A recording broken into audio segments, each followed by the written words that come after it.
Hello, and welcome back to the Strange Water podcast. Thank you for joining us for today's conversation.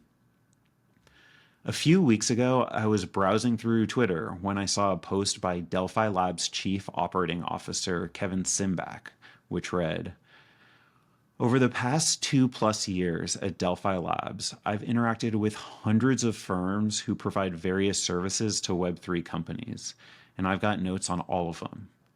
I'm talking law firms, accounting and payroll, banks, auditing firms, outsourced dev shops, market makers and OTC desks, exchanges, recruiters, marketing agencies, custodians, KYC providers, and many others.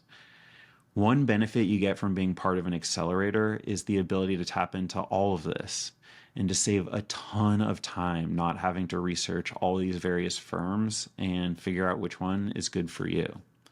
Happy to share my notes with builders who want to save some time on these topics." As I read this tweet, I was struck by how much goes into building a business that isn't just about bleeding edge technology or next generation financial markets. Building a company is about organizing a specific group of people, skills, and assets towards a specific mission, all while operating under a highly constrained set of resources and time. And so, inevitably, every founder must ask themselves, when should I outsource? Why should I outsource? And of course, how do I outsource? Over the next hour, I do my best to pick Kevin's brain on some of the most important rules and pitfalls of working with professional services like lawyers, accountants, and recruiters, and is often apt to happen when exploring the bleeding edge of technology. We'll also look into how blockchain might have huge implications for some of the way not only Web3 companies, but all companies may interact with professional services in the future. One more thing before we begin. Please do not take financial advice from this or any podcast. Ethereum will change the world one day, but you can easily lose all of your money between now and then. All right, let's go to Kevin.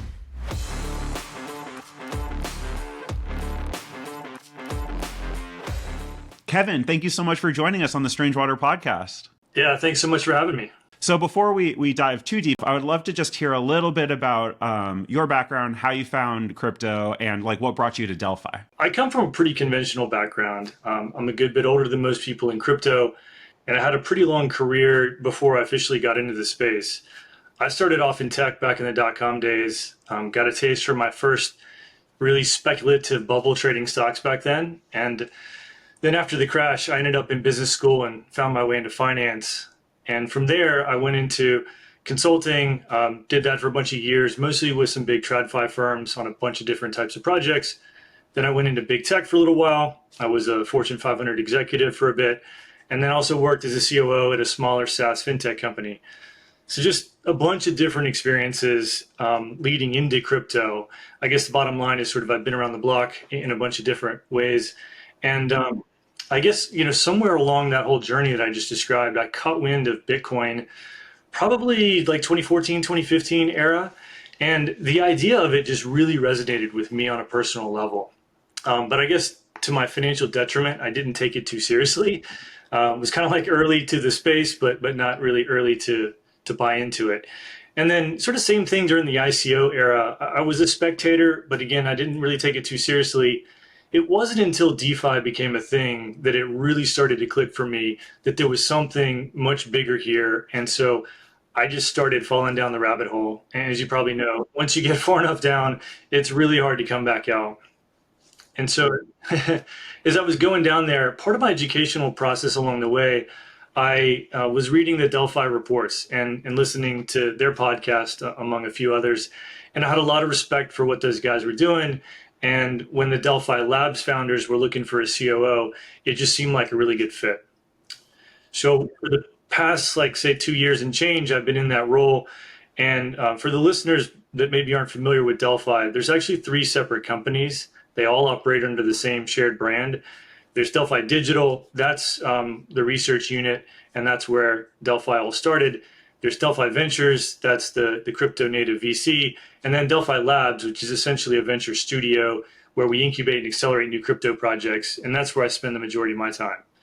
So after joining, officially joining into crypto, I had the pleasure of enjoying a few months before the bear cycle started, and then, of course, have done a lot of work through that whole bear cycle, and now kind of feeling really good about having this conversation on a somewhat important day as Bitcoin is sort of, tapping along the all-time high. So it's been a pretty wild ride, to say the least. Cool. So, thank you for the background on Delphi. And I think that where I'd like to start this conversation is to really unpack what it means to be a COO in this industry and at a place like Delphi.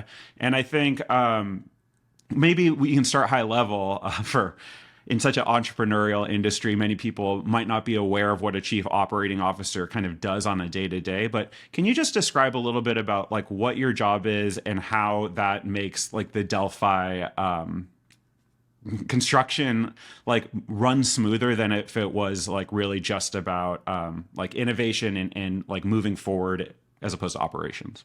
So the COO role that I play is a little bit different. There's a aspect of it that is traditional COO responsibilities. That's kind of running all the business operations. That includes things like finance and accounting, the whole HR process and managing the people, working on, various projects, working with different service providers. So kind of doing all that stuff internally on behalf of Delphi Labs. But as a incubator and accelerator, we create new project teams around what we're building.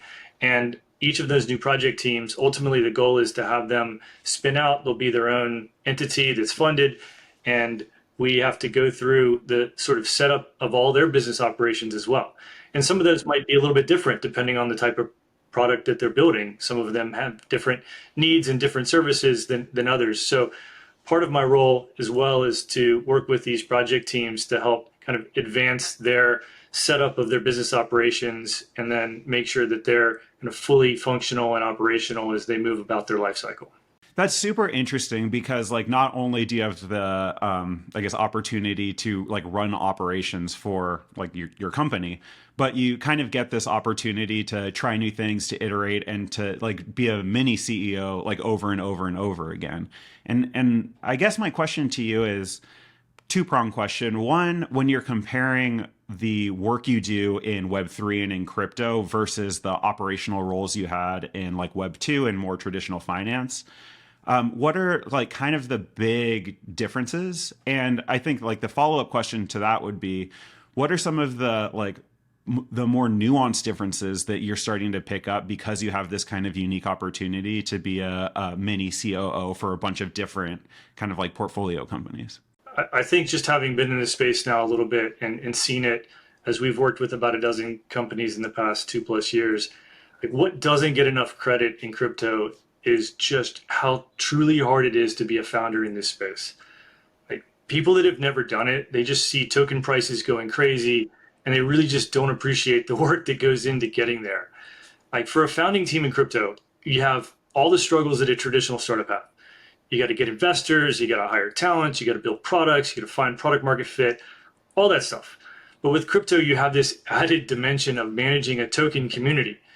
And, assuming you have a live token, that's sort of like asking an early stage tech company to go public and then have that startup team manage the process of reporting earnings, handling Wall Street analyst calls, dealing with shareholders. And it's all that much crazier in crypto because it's 24/7. And so there's an obvious reason why companies don't go public really early on. It's just very consuming. And so in crypto, it's just really friggin' hard. And for all the builders out there, I just want to really acknowledge that it is super hard. And so that's kind of the macro higher level differences of crypto and non-crypto space. You asked about some of the nuances in there, and I'll just touch on a few. First of all, on the hiring side of things, I found that hiring people it's a different beast in crypto. The traditional resumes just don't give the same signals as they would often in non-crypto industries. I've seen people that have liabilities in a maybe a traditional context. Those can sometimes be assets in crypto, depending on the quality there. So there's just a bunch of different things that you have to do and think about and approach differently for something as basic as hiring talent on your team. And in a non crypto world, you'd likely go to recruiters depending on the size of your company. Maybe you have an internal recruiter or an HR team that handles all that stuff. They're going to go out LinkedIn, they're going to kind of ping a bunch of people that fit various criteria, and they'll just kick off the process that way. And that just fundamentally doesn't work in crypto. So you have to figure out kind of this new way of hiring. I mean, it's much more common to get a job in crypto via interacting on Twitter. And that's just something that you don't necessarily see very much outside of crypto. So that's just one of the nuances that you have there. The other one is just like from a basic business operational standpoint, it can be really hard for some startups to get things like basic bank accounts. Depends on where the company may be incorporated and the background of the team and things like that, but it can often be hard. And so just basic things like how do you set up and figure out how you're going to pay your AWS bill? Or if you've got other tools that you're trying to use, Slack or other, internal productivity tools, who's paying the credit card bill on that if you don't have a bank account for your project team? Because many banks obviously don't want to deal with crypto projects. And so things like that should be, they're really simple and easy for most regular startups, can be challenging for a crypto startup. And so there's just a couple of them. I mean, we could keep on going down this list, but like there's not many things that you do that are easier in crypto on that regard to like running a business than they are in the traditional world. So like right off the bat, you're at a disadvantage. It's just harder. Kind of goes back to that macro picture of like it's just hard being a builder in crypto. Well, I guess just to push you on this a little bit, I think my question to you is like there has to be some stuff that's like a little bit easier in crypto, and the things that I would imagine are like on the one hand, you have to manage a community. On the other hand, it's a lot easier to gather a group of people that have like a financial stake than just maybe some sort of brand affiliation. To that effect, like we have access to capital markets in a way that until you're behemoth size like you really don't in TradFi. Are there any like maybe small, maybe nuanced, maybe even like not that big a deal things, but any points where you see like building a company in crypto has some advantages? Yeah, I think one of the biggest advantages is just how token incentives can work to accelerate a company or a product beyond like what you could do in a traditional sense.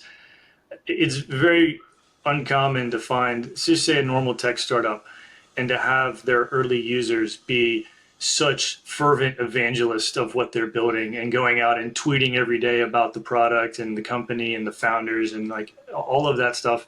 You just don't see it. You don't see that same excitement. And it makes sense because they don't have a ton of incentive to do that. They're paying for a service most likely. Maybe if they're early, they're getting a discount or they're getting some early access to things. But when you throw in the token incentives, all of a sudden those early users can be like true evangelists of your product and they can do a lot of the marketing for you. And sometimes that can just help jumpstart the flywheel. Like ultimately, you're trying to get enough users to prove out if you have product market fit. And in some cases, that can take a couple of years to play out in Web 2. But you could potentially short circuit that and have it play out in a matter of a couple of weeks or months in crypto because you have such a rapid feedback loop built in because of the incentives with your product. And sorry, last question before we'll move us into the services conversation. But do you think that this like hyper quick feedback loop and financialization, does this put crypto founders on a shorter timeline, or does it not affect the timeline from a like Web 2 or a traditional startup founder in terms of the expectations from VCs? Yeah, I mean, comparing crypto to traditional tech investment, the time frame is definitely shorter. I mean, investors are often looking for liquidity events with a token unlock in a matter of a couple of years versus in traditional Web 2, you might have a much longer 10-year type horizon. I do think as a result, this space moves super fast, and you are probably going to know within a much shorter period of time whether what you're building is actually going to work and is going to create some value for those investors. And so, generally speaking, I think the runway tends to be a little bit shorter, but it does depend on what you're building. I mean, somebody that's building something like a truly differentiated or unique infrastructure level type project, I mean, that can take multiple years, could have, a good bit of R&D up front to truly, try to build and prove that out versus something that is, a bit more simple in concept. That's something that, you may be able to deploy and find out within a matter of months whether it's got legs. Makes sense. And I like just a like very quick story. Like I do know that Sriram Kanan of Eigenlayer was working on pre Eigenlayer. It was called Layer Labs, and he was working on that like before the pandemic even. So I think to your point, maybe in general our timelines are accelerated, but like we also have space for like big ideas, and we also have like VCs that understand that like sometimes things just need to cook. And you can always generalize, but like it really comes down to like individual stories and people and players and like plays. Yeah, I agree completely. All right, so let's pivot into the meat of this conversation, which is about like how crypto companies can effectively use services companies. So again, this is like kind of what you referenced in your tweet and what I'd love to talk to you about. But before we get into like how do you effectively communicate with like a law firm, a recruiting firm, an agency, these kinds of things, let's start with the big question, which is like, how do I think about which parts of the business I'm trying to build should be brought in-house and I should hire people and dedicate my resources towards versus like, how do I see a business problem that really should be addressed by like an external person that I'm just going to pay to take care of this? Yeah, it's a great question. And I think every tech company faces this same question, not just crypto specific, but in general, I think early on, that founding team needs to be hyper focused on building a product and evolving towards being able to find out if they have product market fit. And everything else that they're doing to run that business, if it can be outsourced or procured from a service provider, it's probably worthy of consideration. And then, sometimes the cost of going with somebody outside is just doesn't make sense because you could do it in-house if you hired somebody and just had them focus on that. So, it depends on the situation. Some areas you absolutely need to go out and get somebody outside because you just would never expect to have that expertise in house. Like for example, when you're early on, you're going to go to law firms and accounting firms and specialists like that to help you as you evolve. So I think again, it's very situational. It depends on the project, the level of funding that they have, and what they're trying to do. But I tend to take a perspective that if it's not really core to your product, like if it is not going to be something that you're differentiating on or creating a different type of experience for your users based on it, then you might as well just not reinvent the wheel, find the best service provider that works for you and bring them in. Now that said, like that takes time, it takes effort. You have to step away from coding and building and start to look around and say, okay, I need to incorporate, let's say, a KYC element. Like if you're doing something that involves on or off ramps or the need for KYC, are you going to go build a KYC solution from scratch? Probably not. There are other companies that specialize in this. So unless, again, you're trying to do something in a totally differentiated way, it's probably best to go work with one of those service providers. And when you do that, though, like this can be, and I've seen this happen many times where founders sort of get a little bit overwhelmed by that because now they're like, okay, how do I figure out who are the right firms? And then I've got to go reach out to each one of them. I've got to learn about their product and how much it costs and how they could integrate with us. And they've got to go down this whole exploratory pathway that takes them away from building the core product that they're trying to build. And I kind of, again, I'll make the parallel to some of my pre-crypto days where you had oftentimes groups that manage vendors within the company, and you would go to them and you would say, hey, we're looking for a provider to do X. And they would come back and say, okay, here's the short list of 5 providers. We've vetted 2 of them to these 3. Like they help short circuit that whole process for you. But as a small crypto founder trying to build, like you've got to go figure all that stuff out on your own.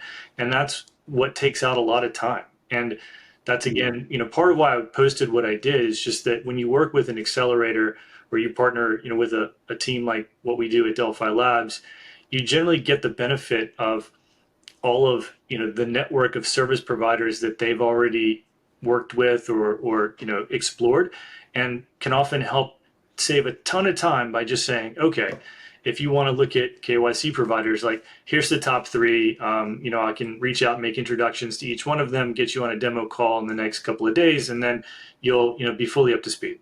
And so that sort of process, I think, is what oftentimes can take a ton of time out of the founders' days that they would otherwise be building product, and where I would generally say, don't reinvent the wheel. Just find somebody who's been there and done that, and like get their knowledge from them, and then pick up from there. Yeah, that makes a lot of sense, and I think we're definitely going to spend some time talking about like how to find the right professional for you. And spoiler alert, it's networking. But before we get to that, I just want to like kind of unpack that a little bit more. Like I think the perfect example is lawyers, right? Where even the most like sophisticated, well, the most sophisticated biggest firms like have like entire in-house legal teams, but you have to be pretty big in order to like justify that, or directly related to legal stuff. And so it's like really easy when you're starting a startup to make the decision that, the legal aspects are not part of our core competency. And so we're going to go find a trusted lawyer who's going to like basically take care of this for us. And based on everything you said, like that totally makes sense to me. Like, awesome. But what I'm thinking about are these moments where early on in a company you make it a pragmatic decision because like you don't know anything about legal, you just want to be moving forward, you just want to be working on tech, and you don't like put the the real time and energy and resources into like managing your external vendor like they're an internal team. And so I guess my question to you is, like, for example, when you're thinking about hiring an external team like a legal team, should you be thinking about also hiring people to like manage those relationships? Like how do you think about incorporating your external teams into like the company you're trying to build, and not as like this more just transactional, we take something from them, we walk away, and then when it breaks in 6 months, like what do we do? Yeah, good question. I don't know that there's any just straightforward answer to that, because again, so much of this stuff is situational. Teams that have the resources and are funded to a level that they can have people internally that can manage some of those relationships and be able to have the time to go and interact as much with, say, outside counsel for various strategic conversations that oftentimes, are not being had. Like, that's a luxury, and not all the teams have that luxury. I think law is just a very unique element of crypto, and there's a big gap that we've seen, and I'm very thankful to have worked alongside Gabe Shapiro, who's been the general counsel of Delphi Labs for a while. He's one of the top crypto lawyers, and he's seen this gap for quite some time too. And I'll drop a little bit of alpha here, but he's forming a new startup that we're incubating called MetalX, and it is kind of a combination of where tech meets law, and it is designed to solve in a more repeatable fashion some of the common challenges that crypto startups face around legal. And so you can go get some general crypto startup strategy advice, but you can also get some products that are going to be pre-designed to solve common problems that we believe should be industry standard type solutions for some of this stuff. So when it comes to law and like the gray area around that, like you absolutely as a builder want to have relationships with somebody that you can have general conversations with, that understands what you're trying to build and where some of the legal landmines may exist based on what you're building. And it could be something as nuanced as who's on the multi-sig and how is that multi-sig being managed if it has, say, upgrade authority over smart contracts that control user funds. So there's some things like that that often teams probably are not thinking about unless they have a really good lawyer who's advising them on strategy, not just there to provide a transaction like, we have a funding round, can you do some term sheet and deal docs for us? Or, we need to craft a legal agreement for, confidentiality or something like that. You need to have somebody who can who you can talk to on a legal strategic level. Now that to me internally, like that's not the job of somebody unless you have a general counsel. It's that's really the job of the founding team and probably the head of product to be involved in those types of conversations. So who internally manages some of these external relationships with service providers is going to depend a bit on what they're building and the stage and the resources of that project. But I think it is important to have those types of relationships that are not as transactional because oftentimes these service providers have seen so many different situations. Some may be very similar to what you're doing and may often have good input on how you're going about doing what you're doing that could save you time or money or some headaches down the road. Yeah, for sure. And I totally point taken, like in startup world, like the name of the game really is scarcity and resources and founders making decisions. And like that's the difference between a make or break startup, right? It's never the idea, it's always the execution. And so like I totally hear you that these are hard problems to solve. And like if you have the luxury of dedicating people to manage these relationships, you should consider that, but that's a luxury. I think so let's just start progressing through the professionals. And since we've spent so much time talking about legal, we'll start here. So first on when we're working with legal professionals, like my first start, like the most important question is in crypto, how much more important is it to be engaging and working with like lawyers while you're getting your company off the ground versus companies that don't have like an integral tie to a alternative financial system? I guess my question is like for founders that are just starting, what is your advice to them on like when to start engaging with, the protective part of the legal system? As early as possible. And I say that meaning as early as you have the resources to engage with good outside counsel, you want to do so. There's just so many gotchas or landmines that you might face. And the further along you get in your journey of a product, the more of those things that you're going to be planting along the way that could blow up for you in the future. Some of that stuff is in relation to things like how are you dealing with the equity for the founders and how are tokens going to be granted in a way that could be tax optimized, because I've seen teams that have gotten too far down the path and then it's time for them to get their nice big team allocation of tokens and they realize they've got this massive tax liability that they can't really avoid. Had they thought about that much earlier in the process, they probably could have saved themselves quite a bit of headache and be in a much better financial state. The same thing goes for developing on the product side. You could implement your product depending on what you're building, only to find out a little bit later that, for example, the way you've rolled out your decentralized governance has got all sorts of exposure points to potential regulatory issues. And if you engage with somebody early on about how you were going to proceed with decentralizing your protocol, you might have found a different pathway that would not, give you so much exposure on the regulatory side. So I think that's probably one of the most important things that a team in crypto can be doing is just making sure that they have really good legal counsel and that legal strategy is something that's not just transactional or point in time based, but it's something that you will absorb through multiple interactions over time. And it will get you into a mindset of starting to think about, like, are we creating any sort of legal exposure whenever you try to do something new?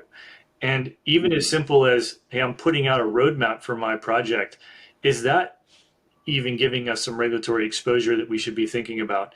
I think most teams that aren't really engaged on the legal side of things tend to miss a lot of this stuff or take it for granted or just kind of have the naivety to not really know that they're creating exposure when they most likely are. Yeah. I used to work for a giant company, like the second largest consumer product goods company in the world. And I remember my relationship with lawyers. Like, I love lawyers. And I felt like I was the only one in that whole company that had positive things to say. But I feel like if you come to a lawyer with the attitude of, this is what I'm going to do, now help me do it in a way that's not illegal, versus like, oh, these guys, all they do is say no.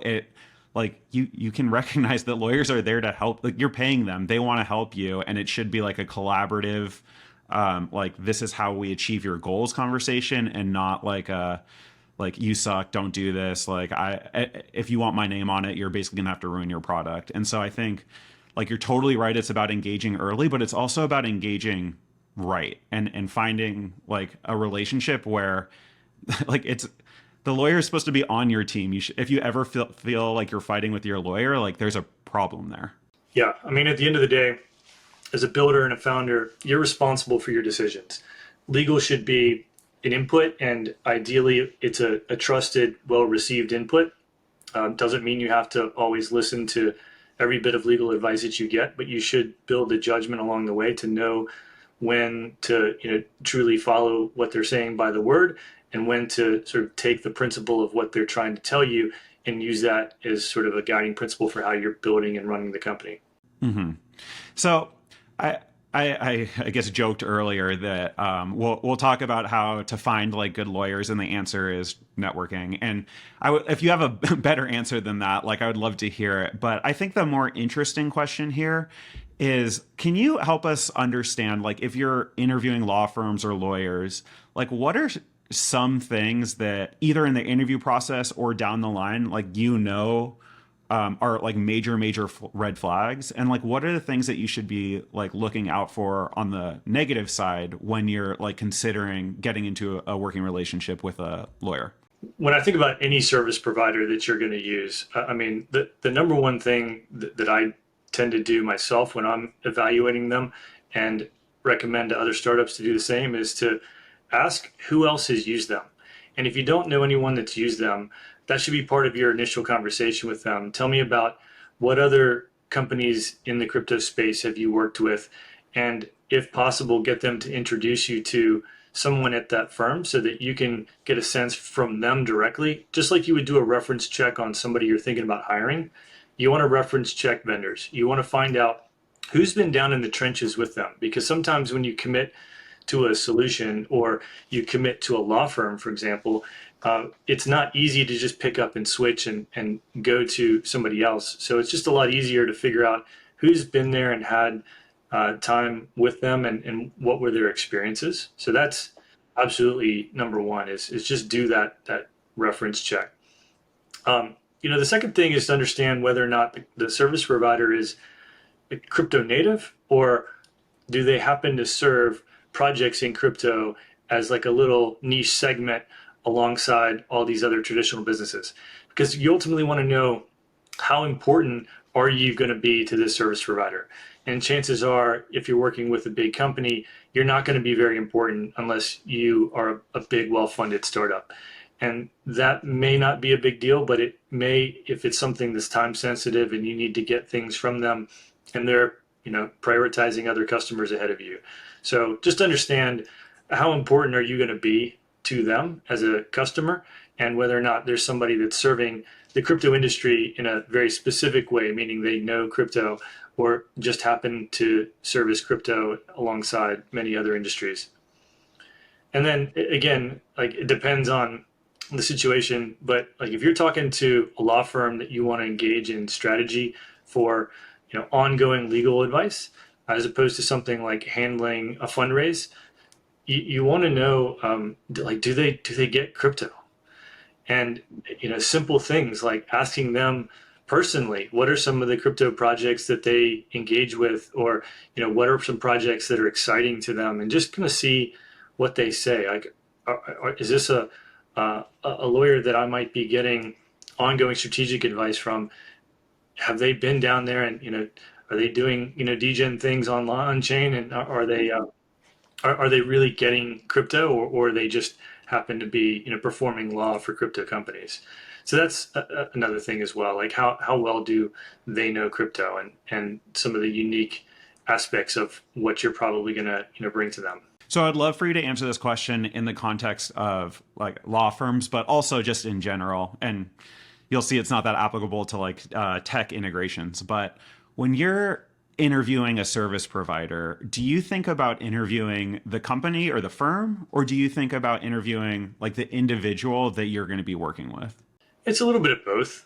I mean, if you're, let's say, looking for a good accountant, somebody that can help you, file what might be fairly complicated taxes involving crypto in whatever jurisdiction you're in, it's really going to come down to whoever's your contact that's going to be doing your taxes. The firm is probably a little less important than it is the person. Other things like if you're, I mentioned earlier a KYC vendor, if you're going to use a product that you're going to integrate into what your offering is, and especially if it has any bearing on the customer experience of what you're trying to deliver, then it's much more about the firm and the product and what they're going to offer you versus the person. Oftentimes, you've probably interacted with your customer success managers or your service representative from one of these Web2 productivity type products. Like they will interchange those every 6 months to a year. Like it's just it really doesn't matter who's in that role. You just need to go ask a question. I can't do this. What's the problem, or how can you help me do this? As long as somebody answers that question, you're fine. But when you're talking about sort of bespoke services that, I think like law and accounting fit into that, you really want to get the right person, and that's where it's important. So I think this is a good pivot point to move on to the next service, which is accountants or accounting. And I think that for this first question, you've already given us a lot of answers in the previous segment. But I would like to know, what does it mean? What is a good crypto accountant, and how do you find one? And I'll remind you and remind the audience that so far what we already know is we start with references, we start with our network, and then we look to make sure that these firms are focus on crypto or crypto native, and not just like this is like one pet project of one guy there that like he's willing to do it for you. So with that as background, like what do you look for when you're looking for a crypto accountant? Yeah, I mean, I think you kind of hit the general idea there. Um, Somebody that's going to be doing your accounting, a lot of times they're just going to say, all right, send me the general ledger, send me your P&L and balance sheet, and then they'll go off and they'll do some stuff, and then they'll put some draft statements back in front of you. And you kind of hope that that's all good, and you sign off, and they get submitted. In crypto, like just producing a general ledger, if you've got a bunch of on-chain transactions, like if you've got a treasury that you're managing on-chain and you've got different forms of potential income on that treasury, you've got transactions in crypto, how are you generating an integrated general ledger that includes your banking, financial transactions, and your crypto transactions in a way that's decipherable to somebody that's going to do your accounting? I, like that sometimes is two different people, or at least two different sets of work that you have to have done. You got to do the general ledger first part of it, and then you've got to have somebody run the accounting for it. Um, I, if any of the listeners know great recommendations on the accounting side, I'm always open for it. You're probably not going to get this from the big four. It's just not their core business unless you're a really big crypto company that you could afford one of them. You're most likely going with a small shop that's specialized in whatever jurisdiction where you're located and incorporated, and you can sometimes get recommendations from your law firm. Like that's a good source. They usually are connected with accountants, so they may be a good place to start and ask for some recommendations. And again, go through your network and see who's got some good recommendations. I will say, accounting firms tend to be the most capacity constrained of all the service providers. They obviously have a lot of bulk of their work is being done in a portion of the year, and it's very, very common, particularly any that have crypto knowledge, to just say we're not taking on new clients right now just because we've got so much business. They can only have a small team to handle it. I'm not even going to bother to ask you like for a personal recommendation, because I am very aware that there's like 6 crypto accountants on this planet, and all of them have like decades long wait lists. But I do think that I guess my question to you is, I have my own perspective on this, but like when you think about hiring an accountant, is that kind of just like a cost that needs to be done and you kind of like deprioritize it, just make sure it gets done? Or when you think about finding a good accountant, is that like something that's critically important? Like the best accountant, is that like a 100x contributor? Like how important is this decision for building the business? This really isn't that important. And especially for early stage, smaller startups, it's really not. I mean, chances are your financial statements are going to be fairly simple. You're probably going to have some on-chain activity. So the most time-consuming part is just going to be putting them together into a general ledger. And then at that point, you give it to somebody, they can do it for you. It's not a game changer for you. I think the only thing that you want to really be aware of is just making sure you're not creating any sort of financial liabilities as you go about doing things and not understanding the tax consequences that might come from certain actions. And so that you're not hit with a liability after the year is over that you now have no way of dealing with other than paying the tax man. So the last piece of the puzzle on the finance side that I wanted to talk to you about is banking. And like this is just like the very traditional bread and butter, like my company is going to make some revenue, it needs to go somewhere. That revenue needs to like pay out to, COGS, it needs to pay out to my employees, it needs to pay out to insurance. That eventually gets turned into income, which we're in startup world, so that'll probably be reinvested.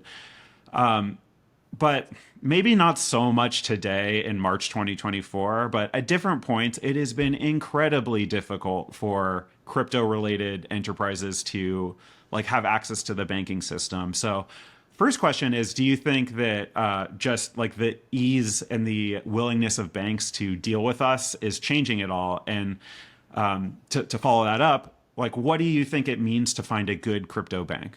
Well, that landscape changed quite dramatically last year. And I went through that personally because one of the banks, the primary banks that we used at Delphi Labs, was part of that set within the US that got sort of shut down, in that whole spring timeframe last year. And so it was a challenging situation for us just seeing very suddenly that a banking partner that we use is no longer going to be available. And now we've got to go find another one. And depending on where you're incorporated, it can take quite a while to get set up on a bank, particularly one that's on US rails.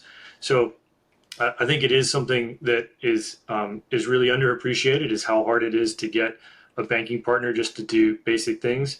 But what I'm also seeing is that after, in the wake of the SVB and some of the others that crashed, you had a couple of banks in the US at least step up that said, hey, we'll service this niche, because we saw how important that business was to those previous banks. So those stepped up, which was great to see. At the same time, I think we're starting to see service providers that will enable projects to spend almost everything on chain, and then they'll handle the conversion to fiat rails. So for example, if you're a project, you get funded in, let's say, USDC, you hold it in a multi-sig or in some custodian, you can link that up to some service providers now that will allow you to generally pre-fund a USDC account, and you can set up virtual debit cards from that. You can send USD wire and ACH payments from that. Most of them are working on international wire capabilities. And so you can very soon, and in some cases already can, operate without a bank account as a project in this space. All you need is the ability to pre-fund some accounts with stables in USDC. So there's many more solutions like that that are available today that weren't available a year or 2 years ago. So I think now this is becoming easier, but it is just a function of kind of understanding the landscape of who offers those types of services. What's the process for getting set up? Would they service you based on where you're located and how you're set up? But I think it's probably the better option to go with if you're a young startup than trying to go down the path of getting a traditional U.S. bank account, especially if you're not incorporated in the U.S. If you're incorporated in the U.S., then it's usually pretty straightforward. So I'm kind of excited, and this is a space that I keep my eyes open for, are projects that are building to enable crypto companies to be able to transact in both fiat and various international TradFi rails without ever having to have like a traditional fiat bank account. So sorry, let me repeat back to you just to make sure I got it. Are you saying that if you're a US incorporated company, like, yeah, maybe you'll have to argue with a few bankers, but honestly, it's not that big of a deal, even if you're a crypto company? And if whether or not you're US incorporated or not, like we're starting to get to a point where there's a lot of other like banking adjacent solutions that can solve all your needs, but isn't like part of this like regulated, and by regulated, I mean anti-crypto financial system. Yeah, that's right. I mean, if you're, let's say, the standard Delaware C Corp, you can go get a bank within a day or two. It's a fairly simple process if you have all your company docs in order, Some banks might not want you because they'll ask you what you do, and you'll have to provide some information about the company. They might see, oh, they're doing crypto. We don't want crypto customers, so you might have to go to a couple of different banks. But it's not a hard process. If you're, say, incorporated in BVI or the Caymans, or somewhere in one of these offshore jurisdictions, it's generally a lot trickier, and the options are much smaller to get a traditional bank account, and it takes a lot longer. I mean, like weeks or months as opposed to a couple of days. And then, again, it depends if you're incorporated in, Hong Kong or Singapore. There are banking partners out there that locally specialize when working with crypto companies. So, again, it depends on where you're located. But all that said, if you're located anywhere, you can use some of these banking adjacent services that will give you most of the functionality that you may need just to do, basic financial operations. And we've been pretty careful 45 minutes into this recording to not like call out any individuals, but I'm going to just because I think they're in a class of their own. What do you think about solutions like Anchorage, which are like natively crypto banks that like were created specifically to service our industry? One, do you think that they're providing a differentiated service that like whether or not you can get in is like interesting for crypto companies? But two, do you see that this is the way that we're going, that we're going to start to see some like dedicated crypto banks? Or do you think it's more likely that every bank starts to come up with like a crypto arm and a crypto strategy and crypto services? Yeah, I can't speak to Anchorage specifically because I haven't worked with them. So, but I'm kind of bearish on seeing crypto native banks. I just think that that's a really challenging middle ground for a regulated bank to try to walk. And I think what's much more likely is these banking adjacent services become better and better and cheaper and easier, and kind of eliminate the need to have a crypto native bank. So you would be left with two options. I can go with a general bank, and there's some banks like Mercury that service or kind of cater to startups, and so you could go down that path, or you could go with one of these banking adjacent services.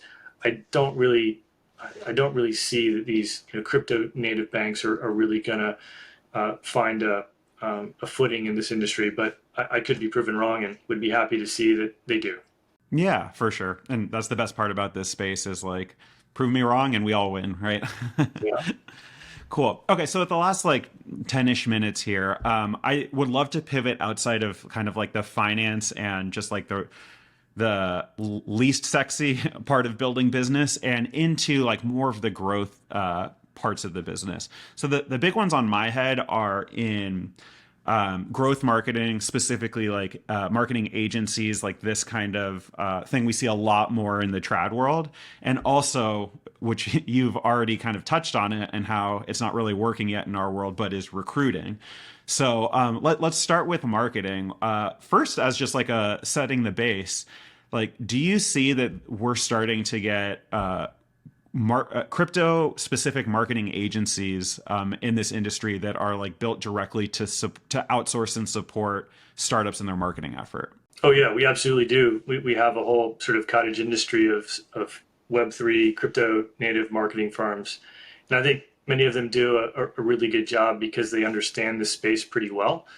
And they could be, really used to your advantage depending on what your needs are around marketing and what you have in-house versus, what you have gaps that you need help with. But I think that it's absolutely critical when you want to get into the growth stage. And I tweeted about this, I think earlier today, just kind of, I'm a big believer in the concept of the attention economy. And I previously thought you can just build the best product, you put it out there, and that best product is going to win because users are going to see it and they're going to, love your product. But in reality, especially in a world full of memes and things that drive attention, it's really distribution that is so important. And marketing is what's going to often help you get really good distribution, or at least get you somewhere that puts you in a position to have good distribution. So I'm a big believer in getting a good marketing partner, and at the very least talk to some of these outside marketing agencies, and you'll start to get a sense for what services do they provide and what are you capable of doing within your own team, and then how big of a gap that is. And so, you don't know what you don't know until you start talking with some of these firms, and they talk about some past engagements that they've done, and you're like, wow, I never could pull that off on my own. So that's where you'll need the help. For these agencies, like, so we've taken all of our insights from the last 45 minutes. We've used our network. We've talked to the people that we're going to be in the trenches with. We're confident we've identified the best possible agency partners. We're ready to go. Talk to me about, like, as if I were a founder asking you, Kevin, should we sign this deal with this agency? Like, when are the moments that, like, you're in a growth phase, like this is a good place to be putting your money, versus like when are the moments you would tell a founder, like, hey, I know you're super excited for everyone to be talking about this, but you're not really there yet. Like, how as a founder can I figure out, like, when it's time to start thinking about growing so fast that we need external partners to help? Yeah, great question. I guess I'll start by giving some like boomer management advice, which is just like, if you can't measure it, then you really can't manage it. So if you're talking with a marketing firm, for example, and trying to understand, should we go with this proposal they put in front of us, you have to think about, what are the metrics that you're trying to drive? Like, very specifically, are you trying to drive up your social engagement? If so, what channels and what types of metrics are you looking to get? Are you trying to focus more on unique token holders, or what are the metrics that are most important to you? Monthly active users, daily active users, etc. And make sure that the proposal or whatever you're considering is actually tied back to those metrics. If not directly, at least the elements of the campaign are going to address the most likely behaviors to drive those metrics where you want them to be, and get a baseline for where you are. Set some targets, be aggressive with it, figure out what you think is going to get you to where you want to go, and then make sure you're measuring the work that they're doing against those metrics to see if they're adding the real value that you need. So I think, again, like, whatever you're trying to do, you're going to want to try to ascribe some value that you're going to get from whatever you're paying and the time it's taking to engage with this outside firm. And so the more you can quantify and have metrics around that, the better you're going to be to know if you're getting good value or not. Yeah, I love that. And you can call it boomer advice if you want, but I think that that's like one of those truisms that, like, maybe you pick up like from a mentor or from business school or whatever, and like it becomes one of those things that's so obvious that, like, you don't even say it. But I do think it's one of those things that in this industry, where half of our founders are high school kids who never had a real job, like, it is worth it to understand that, like, you really shouldn't be spending money towards a goal if you can't measure if that goal was achieved. And so, that's like particularly important in marketing, where it's easy to like do something flashy and like a sexy animation and get you really excited. And like, then maybe you walk away without thinking through, like, wait, what was the point of that? But with marketing in particular, but with everything, like, if you're ever spending money, just know why and then know how to measure it. Absolutely. And same goes with market makers. If you get to a situation where you're engaging market makers because you've got multiple trading venues, or you're trying to release a token on multiple trading venues, you get very specific with the metrics that you want them to do, because they're going to ask for a lot, and you're going to want to have really quantification on what they're delivering and be able to assess whether that's getting you the right value in exchange for what you're giving them. Man, okay, we're going to take a hard left turn, and then I want to end us on recruiting, but let's talk about market makers real quick. So I've never been a founder of a like super finance-based protocol, so I haven't had the pleasure of interacting and like trying to ink a deal with a market maker. But real briefly, can you just talk through, like, what are the like traps and pitfalls, and like what are the things that make a good market maker, and what are some of the things that a bad market maker is going to tell you that may seem like signal for good but really is a problematic? Well, there's a bunch of market makers out there that service this space, and a lot of them kind of operate under similar approaches. So you kind of need to know going in that, like, there's two common ways you engage a market maker. You either pay them a monthly retainer, or you give them generally a loan of your native token, and then alongside of that comes either a call option or warrants for the market maker to purchase those tokens at some future date at some set price. And so when you know that going in, then really is a matter of understanding what they're going to do for you and what the metrics are going to be, and should that be a good, value investment for you and your team? Because it's going to be a big investment either way. You're going to want to make sure that you choose very carefully. The thing with like engaging market makers, and why I think it's important for, if you have advisors that have been through this, to pull them into this process, because as a founder, like maybe you go through that process once, maybe twice if you're lucky to have two projects that kind of get a token to the point where it's worthy of market maker action. So you're usually figuring out how this all works for the first time. And you don't want to have the market makers educate you. You want an advisor or somebody who's been through that process to educate you, because the market makers are obviously going to try to get a good deal for them. And what I think differentiates a lot of them is just whether or not like they are going to work for you, or if you're just going to be one of hundreds of token issuers that they're going to be supporting. And so, like a lot of service providers, you'll get a bunch of activity up front. They're really engaged. They want to, sell you on, their firm. But then, you may not be very important to them. And therefore, once you've inked the deal and you go live, you find that you just, don't get the responsiveness that you want. But like the one of the warning signs I would definitely, think about here is, how much of your token supply are they asking for, and how much incentive are they going to have to dump that token? And that's something that you want to be very cautious of. Is at some point in the future, market makers are going to look to take profit on the deal that they've made with you, and one of the ways they can take that profit is by dumping the token. And so understanding what their incentives are going to be at different scenarios down the road, and whether or not that becomes a PvP type of situation, that's what you want to really look to avoid. So, beyond that, you want to have somebody that's been there to sanity check some of the metrics that they're proposing, like the depth and some of the commitments around providing liquidity. Make sure that those are in line with market standard. Yeah. And again, this is not my space. Like, I just want to talk about like cryptography and like ZK stuff, right? But my question to you is it possible to have a long-term, like positive sum relationship with a market maker? Or at the end of the day, do they need to take their profit? That profit's always going to come out of your community. And therefore, like, you kind of need to have this more adversarial relationship with your market maker. Or is that not really how it works?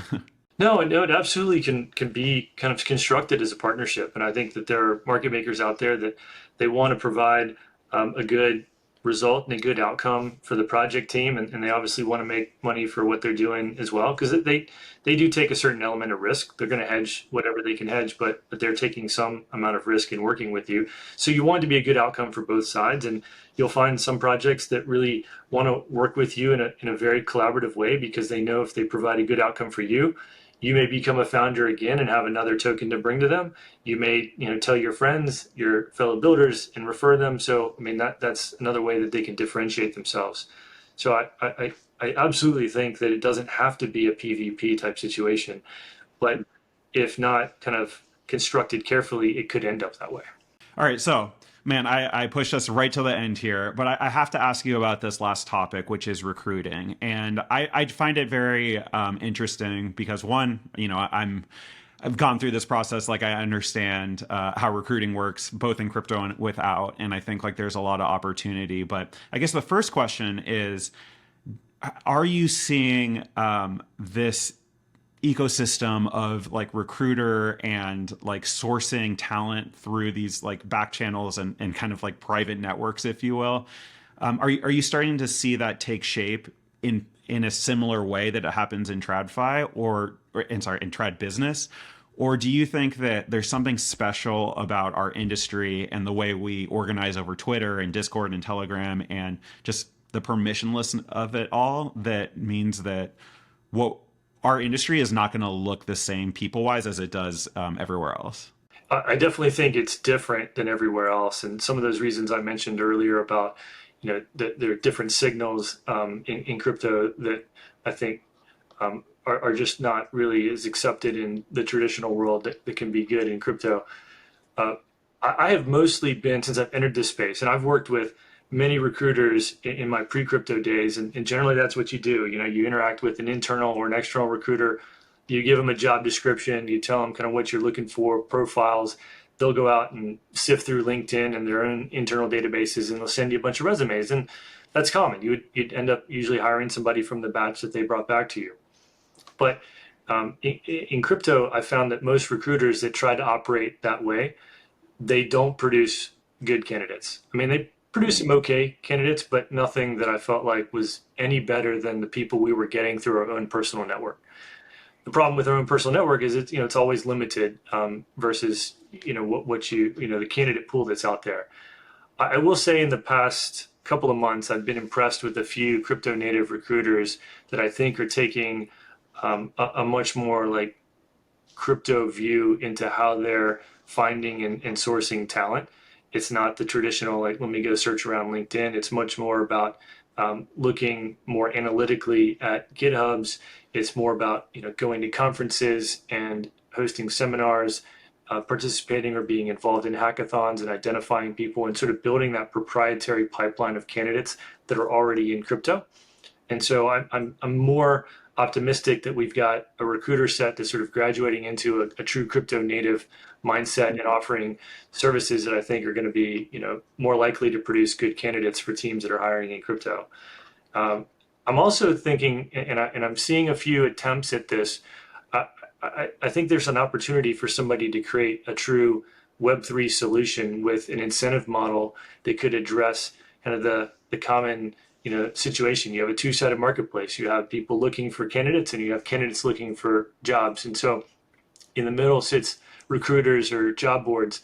There's definitely an opportunity there for a Web3 type approach to come and disintermediate the middlemen there and probably create incentives that could allow anyone to effectively be a recruiter and could reward both sides of the marketplace for taking certain actions.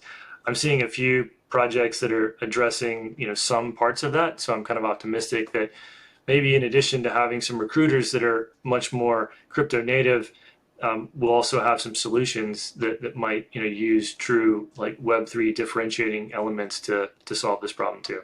That's super, super cool because, when I think about like what the whole purpose of like the recruiter industry is, it's trust, right? Like companies don't trust that all these like thousands of resumes that come in when they put a job application are like real or like good people or quality people or whatever. And so they like need to go spend money to someone they trust to go solve this problem for them. And like, say what you will about crypto, but like the one thing that I think we all can agree that we're solving for is trustlessness. And so like I can totally see however it looks, but like some sort of solution that leverages blockchain that does all of the coordination, but instead of through the traditional trusted, just find a centralized firm to do this for you, through like the untrusted decentralized magic of crypto. And so, man, I have not heard one single person talking about how to use blockchain for recruiting until right now, but I'm really excited. That's very, very cool. Yeah, I think this is an area that we'll see, some more stuff emerge in this cycle. It's not as sexy as DeFi and some of the other, gaming and fun stuff we produce in crypto, but I think there's real opportunity for it.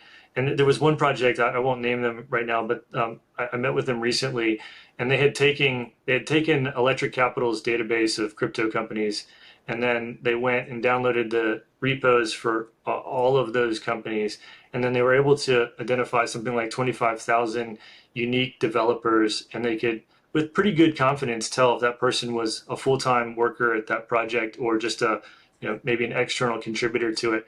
And you start to get data sets like that you can use and then bring in both sides of that marketplace. You now have a much more trustless solution where you can have companies that can have some candidates that are already pre-vetted in certain ways based on what they've done and the contributions they've made on chain.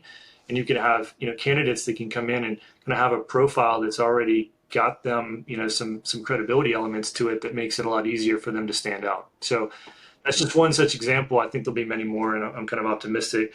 If anybody's listening and is building or interested in that space, I have talked to a bunch of teams and continue to kind of look for ones that are doing something interesting in that space.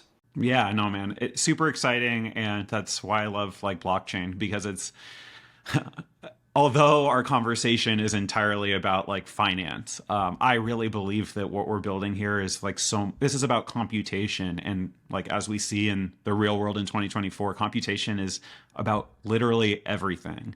And so I think that like, yes, we'll see some more financial stuff, of course, but like, we're going to start seeing stuff that is not related to finance, like as we've been promising since Dentacoin in 2015. But I think like we're here and I'm excited for it. And like whether it's this behind the scenes stuff of recruiting, like you're talking about, or like much more like consumer facing stuff, like, you know, generative AI with some like security, whatever, right? Like the point is that we're here, and the technology is like finally capable of doing something more interesting than swapping shitcoin. So very exciting. And in order to actually achieve that vision, we're going to need to build not protocols, but actual companies to like get us there. And Kevin, I'm just so thankful for like the work that you've done to shepherd all of your companies forward. But in that, like developing this like deep experience that that is so relevant, but more importantly, that you're willing to share with the community on how to deal with professionals. So I just I'll take this opportunity to wrap this up and just say, Kevin, thank you so much for sharing your insights. And I hope that in the future, as this industry matures, we can keep checking in with you and figure out like, are there best-in-class recruiters? Are there new services that we haven't even talked about yet? Is the legal industry changing to support us better? And on and on. But for the sake of your schedule and all of our attention spans, I'll cut us off here. So again, Kevin, thank you, and really appreciate it. Yeah, I really enjoyed the discussion. Thanks for having me. Of course. And before I let you go, can you just share with the audience where they can find you? I guess where they can find Delphi, and if they're interested in like just like learning a little bit more and how to like take their startup down the path of like legitimate company, like what are the best places to like start finding resources for that? Yeah, for me personally, I'm pretty active on X, so you can get me there. Simback. I'm also playing around a little bit with Farcaster, so you can find me there as well. And then Delphi Labs and the other Delphi brands all have Twitter accounts as well, or X accounts. So that's usually where we put out a lot of our content. In terms of where to find all this other great information, I mean, I think if you're a project team and you're building in your early stage, really I would advise you to consider an accelerator type program. It doesn't necessarily need to be Delphi Labs, but there are plenty of other good accelerators out there. I think they really do add a lot of value and can help you cut through a lot of the noise of the things that we talked about today. And then, beyond that, just have some good advisors that can help short circuit some of this stuff for you, so you don't have to spend so much of your time dealing with all these, fun topics that we just explored here. Yeah, awesome. Yeah, advisors aren't just so you can put their name up on a slide and raise more money. Like they're here to help, like just share their experience and their knowledge in these kinds of things with you. Very much. Cool. Well, Kevin, thank you so much once again, and have a great rest of your day. Thank you.